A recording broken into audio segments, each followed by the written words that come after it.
What if the biggest threat to your success has nothing to do with your circumstances, your competition, or your resources?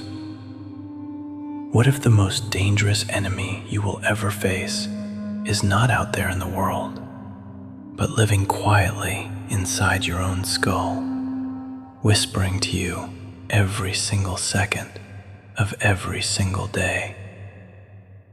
Right now, as you listen to this, there is a voice running in the background of your mind.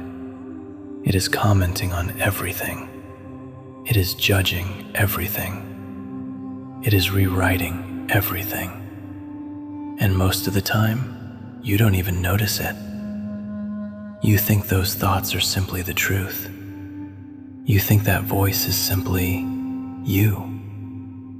But what if it isn't? What if that voice is not a reflection of reality, but a distortion of it? What if your internal dialogue has been silently sabotaging your life, your relationships, and your potential? Not with explosions, but with whispers. Today, we are going to investigate this. We are going to go deep inside the architecture of your mind and expose the invisible system that has been rewriting your daily reality without your consent. Stay with me, because what you are about to understand will change the way you experience every single day for the rest of your life. Let's start at the beginning. Your brain is the most sophisticated system in the known universe. It processes somewhere around 60,000 thoughts per day. That is roughly 40 thoughts every single minute. And here is what nobody tells you. The vast majority of those thoughts are not chosen. They are automatic. They are unconscious. They are the output of a system that was programmed long before you were old enough to question it. Think of your subconscious mind as a silent architect. It is constantly working behind the scenes, constructing the reality you experience. Every morning before you even open your eyes, your subconscious has already set the tone for the day. It has pulled from its database of past experiences, past pain, past patterns, and it has decided how you are going to feel, how you are going to interpret events, and what kind of story today is going to be. And the most dangerous part? You don't see it happening. Because when something happens automatically, it doesn't feel like a choice. It feels like reality. It feels like the truth. It feels like just the way things are. Here is a concrete example.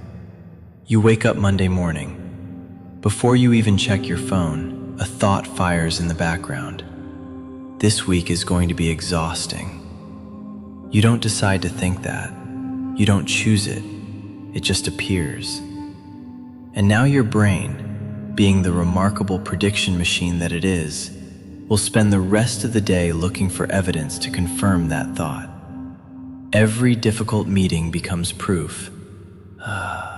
Every small frustration becomes confirmation. By Wednesday, your brain has built an airtight case that Monday was right. This week is exhausting. That is your subconscious running a program you never consciously installed. The first step to breaking free is simply this: learning to see it. Now let's go deeper. Let's look at the precise moment where reality and your internal narrative split apart. Because there is a specific millisecond, a tiny gap between what actually happens in the external world and what your internal dialogue tells you about it. And in that gap, everything can go wrong. Here is how it works. Something neutral happens. A colleague sends you a short, blunt email. The email says, "We need to talk about the report." That is a neutral event. Those are just words on a screen. But your internal dialogue doesn't experience it as neutral. In a fraction of a second, it intercepts that message and begins to process it through the filter of everything it already believes about you, about your value, about your past experiences. And suddenly, that neutral email becomes a threat. They're disappointed in me. I made a mistake. I'm going to get in trouble. This is bad. Your heart rate increases. Your shoulders tighten. Your brain is now in mild threat response mode. All because of 6 neutral words that have been hijacked and poisoned by your internal monologue. Your brain is not doing this to hurt you. It is doing this to protect you. It is trying to anticipate danger. But when those protective mechanisms are calibrated to the wounds of the past rather than the reality of the present, they become a liability instead of an asset. And then there are the vocabulary traps. The specific words your internal dialogue uses matter enormously. Pay attention the next time something goes wrong. Do you say, "I made a mistake," or "I always mess things up"? Do you say, "This is difficult right now," or "This is never going to work"? Words like always, never, everyone, and no one are called absolute language. And when your internal dialogue uses them, it is not describing reality. It is constructing a mental prison. Because if something always happens, there is no possibility of change. If something never works, there is no reason to try. The word becomes the cage. Now we need to talk about the engineer behind all of this, the ego. Not the ego in the sense of arrogance, but the ego in its deeper psychological sense. The ego is the part of you that is obsessed with one single mission: keeping you safe, keeping you in familiar territory, keeping you exactly where you are. And here is the uncomfortable truth. The ego is not your friend. Not because it is evil, but because its definition of safe and your definition of fulfilled are almost always in conflict. Safe to the ego means known. It means predictable. Fulfilled, for most of us, means growth. It means change. It means stepping into territory that is, by definition, unknown. So what does the ego do when you start moving towards something bigger? It sends in the saboteur. And the saboteur speaks to you through your internal dialogue. It whispers, "Who do you think you are?" It says, "You've tried this before and it didn't work." It reminds you of every past failure, every embarrassment, every moment of rejection. Not to inform you, but to stop you. One of the ego's most sophisticated strategies is the creation of false victimhood. Your internal dialogue will construct a narrative in which you are powerless, in which circumstances, other people, and timing are responsible for your situation. And this narrative feels like an excuse, but what it is actually doing is removing you from the equation. If everything is someone else's fault, then you don't have to take accountability. And if you don't have to take accountability, you never have to change. And here is perhaps the most counterintuitive insight of all. Some people maintain a negative self-image on purpose, unconsciously, as a strategy to avoid the vulnerability of potential success. Because if you never truly try, you never truly fail. It feels like self-protection, but the psychological cost is devastating. You trade short-term safety for long-term emptiness. So now that we have seen the problem, what do we actually do about it? This is where we move from diagnosis to transformation. And I want to be clear, this is not about positive thinking. This is not about plastering affirmations over a wound. This is about something much more precise. The practice of actively interrupting the sabotage loop as it happens in real time. Here is the framework. Think of your thoughts not as truths, but as data points. When your internal dialogue fires a thought, "I always mess things up," you do not accept it as reality, and you do not fight it with a forced positive thought. Instead, you treat it like a scientist looking at a data point. You ask, "Is this accurate? What is the actual evidence for and against this statement? When has this not been true?" This simple shift from believer to investigator creates a gap. And in that gap lives something powerful: choice.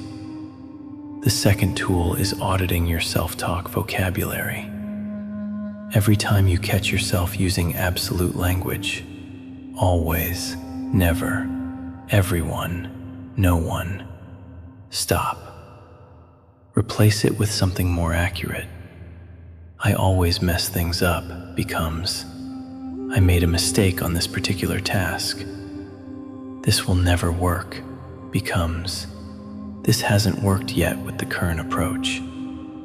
The meaning shifts, the emotion shifts, the possibility opens.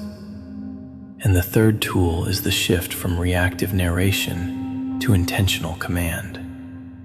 Most people experience their internal dialogue as something that happens to them, but you can become the author instead of the audience. You can learn to notice the narrative and consciously choose a different one. Not a delusional one, not a dishonest one, but a more accurate, more expansive, more useful one. This is not about lying to yourself. It is about telling yourself the full truth instead of only the fearful version of it.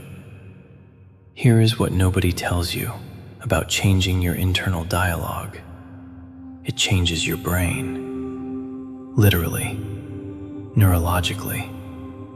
When you consistently interrupt negative thought patterns and replace them with more accurate ones, you are physically rewiring the neural pathways in your brain.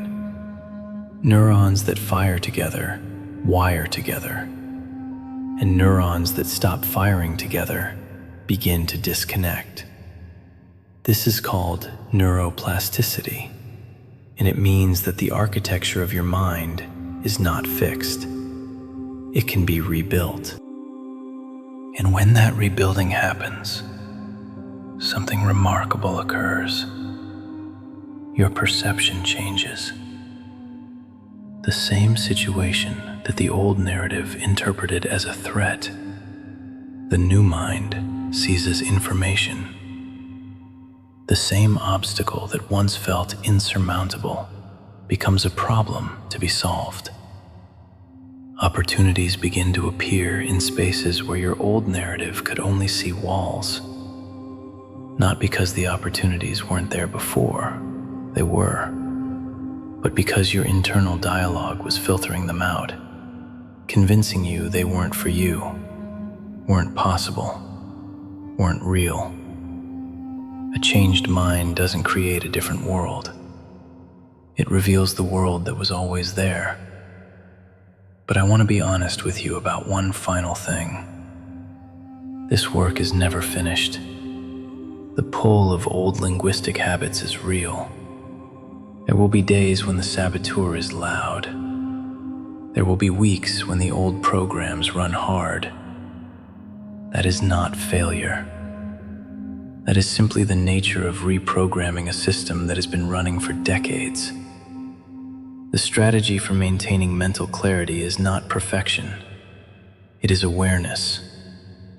Every single time you catch the saboteur mid-sentence, you win. Every time you pause and ask, "Is this actually true?" you win. Every time you choose a more accurate narrative over a fearful one, you are laying another brick in the architecture of your new reality. So here's what I want to leave you with today. Your life is not being written by your circumstances. It is being written by the story you tell yourself about your circumstances. And that story is not fixed. It is not permanent. It is not you. It is a program. And programs can be rewritten. The ghost in your machine does not have to stay a ghost. You can see it. You can name it. You can change it. And when you do, when you truly take authorship of the narrative running inside your head, you will discover that the life you've been looking for was never blocked by the world outside. It was waiting, quietly, on the other side of the story you've been telling yourself. If this hit something inside you today, if something in here said, "Yes, that's me," leave a comment with the word architect. Let that be your declaration, your signal that you are done letting the saboteur write the story, that you are ready to become the architect of your own reality. Thank you for being here. Now go rewrite the narrative.